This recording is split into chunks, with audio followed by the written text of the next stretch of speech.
Você acorda, mas a sensação é de que nunca dormiu. O café é apenas um combustível para uma máquina que já está operando no limite. Você acredita que o seu cansaço é fruto da sua rotina, mas a verdade é mais profunda. Sua energia vital foi leiloada. Das notificações que fragmentam seu foco às cidades planejadas para transformar o seu tempo em trânsito. Existe uma engenharia social por trás da sua exaustão. Porque um indivíduo cansado não tem clareza para questionar, não tem energia para empreender e, acima de tudo, não tem tempo para ser livre. Hoje, o arquivo revela como o sistema sequestrou o seu relógio. Bem-vindo ao arquivo. O campo de batalha não está nas ruas, está dentro do seu crânio. Seu cérebro opera com um sistema de recompensa que evoluiu ao longo de milhões de anos. Dopamina, o neurotransmissor responsável por celebrar conquistas reais, alimento obtido, abrigo construído, vínculo social estabelecido. Mas esse sistema ancestral, calibrado para recompensas espaçadas e significativas, foi completamente reprogramado pela economia da atenção. Empresas de tecnologia investiram bilhões em neurociência comportamental para mapear exatamente como injetar dopamina sintética diretamente no seu córtex pré-frontal. Cada notificação funciona como um gatilho condicionado. Cada validação social, um disparo químico calculado. Cada rolagem de tela, uma aposta microscópica no cassino neural que nunca paga o prêmio completo. O algoritmo foi desenhado para mantê-lo em estado de quase satisfação, sempre a um clique de distância da recompensa prometida. Estudos de neurociência comportamental demonstram que o cérebro humano processa aproximadamente 2.500 estímulos digitais por hora durante o uso recreativo de dispositivos móveis. Seu córtex pré-frontal, a região cerebral responsável por tomada de decisão, planejamento de longo prazo e controle inibitório, consome cerca de 25% de toda a glicose cerebral disponível. Cada microdecisão, seja pular um vídeo, ler um comentário ou reagir a uma publicação, queima recursos cognitivos mensuráveis. Em apenas 30 minutos de navegação passiva, você esgota recursos energéticos equivalentes a 2 horas de trabalho intelectual concentrado. Mas aqui reside o mecanismo de extração mais sofisticado. Diferentemente do trabalho produtivo, a navegação digital não gera consolidação de memória de longo prazo. Não constrói habilidades, não produz valor transferível. O cérebro entra num estado que neurocientistas denominam atenção parcial contínua. Você permanece em alerta superficial constante, nunca descansando completamente, nunca focando verdadeiramente. Ao final do ciclo diário, quando tenta reconstruir mentalmente suas atividades, encontra apenas fragmentos desconexos. Essa arquitetura de fragmentação é deliberada. Um cérebro incapaz de sustentar atenção profunda não consegue conectar padrões sistêmicos, não identifica estruturas de poder, apenas experiencia o sintoma, o cansaço crônico, e internaliza a responsabilidade individual pelo colapso cognitivo programado externamente. Agora saímos da dimensão neurológica e entramos no espaço físico concreto. O sequestro temporal não opera exclusivamente através de telas.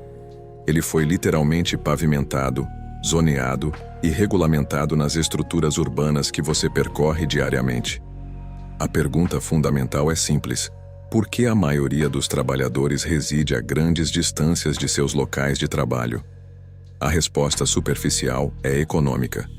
Custos habitacionais reduzidos nas periferias. Mas a pergunta verdadeira é estrutural. Por que existe essa disparidade geográfica de valores?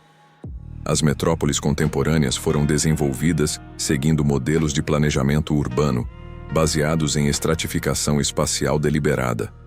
Centros valorizados concentrando oportunidades de emprego. Periferias acessíveis absorvendo força de trabalho. E entre essas duas zonas, o corredor de extração temporal. O deslocamento. Dados do Instituto Brasileiro de Geografia e Estatística indicam que o trabalhador urbano médio brasileiro investe aproximadamente 2 horas diárias em deslocamento casa-trabalho-casa. Isso representa 10 horas semanais, 520 horas anuais ou 22 dias completos de existência consumidos exclusivamente em trânsito. Essa configuração não é acidental. É resultado de decisões de zoneamento urbano tomadas ao longo de décadas. Urbanistas e economistas do século XX identificaram que cidades descentralizadas geram múltiplos fluxos de receita simultâneos. Primeiro, comercialização de terrenos periféricos, gerando lucro imobiliário especulativo. Segundo, consumo massivo de combustíveis, tarifas de transporte público, pedágios e manutenção veicular alimentando setores industriais. Terceiro, controle temporal da força de trabalho gerando estabilidade sistêmica, porque tempo imobilizado em deslocamento é tempo cognitivamente indisponível para planejamento estratégico pessoal. O conceito econômico de custo de oportunidade se aplica com precisão cirúrgica aqui. Cada hora consumida em trânsito representa uma hora subtraída de desenvolvimento de competências, educação continuada, empreendedorismo ou organização coletiva. Para o indivíduo, representa perda líquida de potencial. Para o sistema, representa manutenção de previsibilidade comportamental. Um trabalhador que investe 22 dias anuais apenas deslocando-se é um trabalhador que estruturalmente não possui 22 dias disponíveis para reimaginar sua posição no tabuleiro econômico. A geografia urbana não é neutra. Ela é arquitetura aplicada de controle temporal. Você não paga apenas com dinheiro pelo custo da moradia distante. Você paga com o único recurso genuinamente não renovável: tempo biológico irreversível. Agora descemos para o substrato bioquímico. O sequestro temporal não se limita a padrões comportamentais ou configurações urbanas. Ele opera diretamente nos sistemas regulatórios fundamentais do seu organismo. Vamos começar pela regulação circadiana. Seu cérebro possui um sistema de temporização endógeno, denominado ritmo circadiano, localizado no núcleo supraquiasmático do hipotálamo. Esse mecanismo foi calibrado por milhões de anos de pressão evolutiva para sincronizar-se com o ciclo solar natural. Durante o período de luz solar, ocorre a ativação de cortisol, o hormônio responsável pela vigília e resposta ao estresse. Durante a escuridão, a liberação de melatonina, o hormônio que induz sono restaurador. Mas desde 1879, com a invenção da iluminação elétrica por Thomas Edison, esse sistema começou a sofrer interferências crescentes. E em 2007, com a introdução do smartphone, a desregulação tornou-se estrutural. Estudos de cronobiologia indicam que a luz azul emitida por dispositivos digitais possui um comprimento de onda de aproximadamente 450 nanômetros. Esse espectro específico sinaliza ao núcleo supraquiasmático que é período diurno, independentemente do horário real. Pesquisas demonstram que 2 horas de exposição à luz azul no período noturno suprimem até 30% da produção natural de melatonina. O resultado fisiológico é direto. Você se deita, mas o organismo permanece em estado de alerta parcial. Cortisol elevado. Sistema nervoso simpático ativado. Quando finalmente atinge o sono, a arquitetura do sono REM, fundamental para a consolidação de memória e restauração cognitiva, permanece comprometida. Você acorda com a sensação de fadiga residual. Consome estimulantes. Repete o ciclo. Agora, analisemos o design industrial alimentar. A indústria de alimentos ultraprocessados identificou que indivíduos sob estresse crônico e privação de sono apresentam preferência aumentada por carboidratos de rápida absorção, açúcares simples e sódio elevado. Isso ocorre porque o cérebro, em modo de sobrevivência metabólica, não busca nutrição balanceada, busca energia imediata. Ultraprocessados foram engenheirados especificamente para essa demanda. Entrega rápida de glicose, palatabilidade maximizada, saciedade temporária. Mas o custo metabólico é invisível a curto prazo. Açúcar refinado em excesso eleva a insulina cronicamente. Insulina cronicamente elevada gera inflamação sistêmica de baixo grau. Inflamação atravessa a barreira hematoencefálica, e atinge o tecido cerebral. O resultado clínico: comprometimento cognitivo difuso, déficit de atenção, dificuldade de formação de memória, fadiga mental persistente. Você atribui ao estresse psicológico, mas a origem é bioquímica, desenhada industrialmente, porque um organismo inflamado não questiona estruturas, apenas sente exaustão. Existe uma camada de controle ainda mais profunda que as anteriores. Uma camada que você transporta inconscientemente como estrutura de valores internalizada. A dimensão cultural. A crença coletiva de que cessar a atividade produtiva equivale a fracasso moral. O filósofo sul-coreano Byung-Chul Han, em sua obra seminal Sociedade do Cansaço, articula esse fenômeno com precisão. O sujeito contemporâneo não é mais explorado por um agente externo identificável. Ele tornou-se simultaneamente explorador e explorado de si mesmo. E essa autoexploração é vivenciada subjetivamente como liberdade, como autorrealização. Reflita sobre sua própria experiência. Quando foi a última ocasião em que você dedicou 60 minutos contínuos a absolutamente nada? Sem dispositivo eletrônico, sem consumo de conteúdo, sem atividade catalogada como produtiva, apenas existência sem propósito instrumental. A probabilidade é que a mera visualização dessa possibilidade gere desconforto psicológico imediato. Culpa antecipada, porque a estrutura cultural vigente transformou o ócio em transgressão moral. Não o ócio improdutivo da negligência, mas o ócio filosófico, contemplativo. O tempo de não-ação que permite ao sistema cognitivo consolidar informação, estabelecer conexões não lineares, gerar insights criativos. Os gregos antigos denominavam esse estado de escolê, a raiz etimológica da palavra escola, porque compreendiam que aprendizado genuíno, transformação intelectual real, exige períodos de vazio cognitivo. Mas a arquitetura cultural contemporânea inverteu completamente essa hierarquia de valores. Agora, ocupação constante é virtude social. Agenda saturada é indicador de status. A frase "eu não tenho tempo" tornou-se insígnia de honra, marcador de relevância pessoal. A sociologia do trabalho demonstra que esse culto à ocupação não emergiu naturalmente. Foi construído historicamente. Durante a Revolução Industrial do século XIX, proprietários de manufaturas necessitavam de força de trabalho que aceitasse jornadas prolongadas em condições adversas. A solução encontrada foi a construção de uma ética moral em torno da atividade laboral. O protestantismo forneceu justificativa teológica: trabalho dignifica, ociosidade corrompe. O capitalismo industrial amplificou através da máxima tempo é dinheiro, e a cultura digital contemporânea finalizou o cerco. Se você não está produzindo, está sendo deixado para trás. O resultado comportamental é um indivíduo que trabalha formalmente 8 horas, depois consome conteúdo autodeclarado produtivo, podcasts educativos, cursos compactados, resumos de livros. Porque descanso sem propósito mensurável é desperdício. E desperdício gera vergonha. Você nunca desativa, nunca processa, nunca digere a própria experiência acumulada. Torna-se um dispositivo de armazenamento sempre gravando dados novos, nunca realizando manutenção de sistema.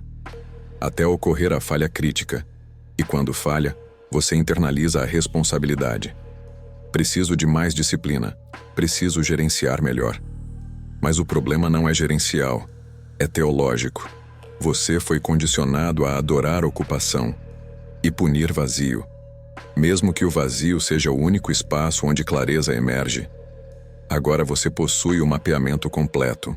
O sequestro opera simultaneamente em múltiplas dimensões: neurológica, geográfica, biológica, cultural. Portanto, a retomada de soberania temporal também deve ser multidimensional. Não existe intervenção única que dissolva estruturas construídas ao longo de décadas. Mas existem protocolos de desconexão que recuperam aproximadamente 1 hora de agência cognitiva por dia. 1 hora diária, multiplicada por 365 dias. Equivale a 15 dias completos de existência soberana recuperados anualmente. Protocolo 1. Auditoria de invisibilidade temporal. Durante 7 dias consecutivos, documente de forma granular onde cada segmento temporal é alocado. Não baseado em percepção subjetiva, mas em rastreamento objetivo. Aplicativos de monitoramento de tempo de tela. Registro físico de períodos de deslocamento. Documentação de decisões automatizadas. O que essa auditoria revela invariavelmente causa desconforto. Aqueles 30 minutos que você acredita estar descansando frequentemente representam 2 horas fragmentadas de atenção parcial distribuída. Consciência precisa quebra padrões automatizados. Protocolo 2. Criação de zonas de silêncio cognitivo. Seu sistema nervoso central requer períodos de ausência de estímulo para executar processos de consolidação de memória e limpeza metabólica cerebral. Substitua 30 minutos diários de consumo digital por 30 minutos de ausência completa de input sensorial. Sem música. Sem narrativa falada. Sem interface visual. Apenas respiração e presença corporal. Nos primeiros ciclos, a resposta ansiogênica será intensa. Seu sistema dopaminérgico está em estado de dependência. Mas após 10 a 14 dias, ocorre recalibração. Ideias não lineares emergem. Conexões conceituais aparecem. Clareza retorna. Porque processamento cognitivo profundo só ocorre durante ociosidade neural. Protocolo 3. Redesenho de geografia pessoal. Se 2 horas diárias de deslocamento custam 22 dias anuais de vida, calcule o valor real de sua hora biológica. Se trabalho remoto parcial, 2 dias semanais, elimina 4 horas de trânsito. Isso representa 208 horas anuais recuperadas. 8 dias e meio. Negocie com empregadores baseado em dados de produtividade, não em súplicas. Se a alteração de regime de trabalho não é viável, considere realocação residencial. Investir R$200 mensais adicionais em moradia que elimine 40 minutos diários de deslocamento equivale a quanto em valor temporal recuperado? Execute o cálculo. Trate sua existência como problema de engenharia de sistemas. Porque é exatamente isso. Protocolo 4. Bloqueio de exposição à luz azul após 20 horas. Ative filtros de espectro em todos os dispositivos ou, preferencialmente, desligue-os completamente. Utilize iluminação âmbar em ambientes noturnos. Seu ritmo circadiano recalibra em 10 a 14 dias de consistência. Qualidade de sono aumenta mensuravelmente. Fadiga matinal reduz. Fisiologia responde quando você remove interferência artificial. Protocolo 5. Prática de ócio consciente estruturado. Uma vez por semana, agende formalmente 60 minutos de não ação intencional. Literalmente, sábado 15 horas. Protocolo de ócio. Sem objetivo, sem métrica. Apenas soberania temporal absoluta. Inicialmente, parecerá desperdício. Após 3 semanas de consistência, torna-se o período mais valioso do seu ciclo semanal, porque é onde você reconecta com identidade não utilitária. O sistema institucional aposta que você está cognitivamente exausto demais para implementar esses protocolos, que você assistirá, concordará intelectualmente e não executará nada. Mas se você chegou até este ponto da análise, você já não é o usuário padrão. Se você deseja o manual expandido de soberania pessoal, incluindo protocolos avançados e ferramentas de blindagem temporal, acesse o protocolo de fuga. Link disponível na descrição. Inscreva-se no canal, ative notificações e memorize: o cansaço crônico é o produto final. Você não precisa continuar consumindo. Bem-vindo ao arquivo.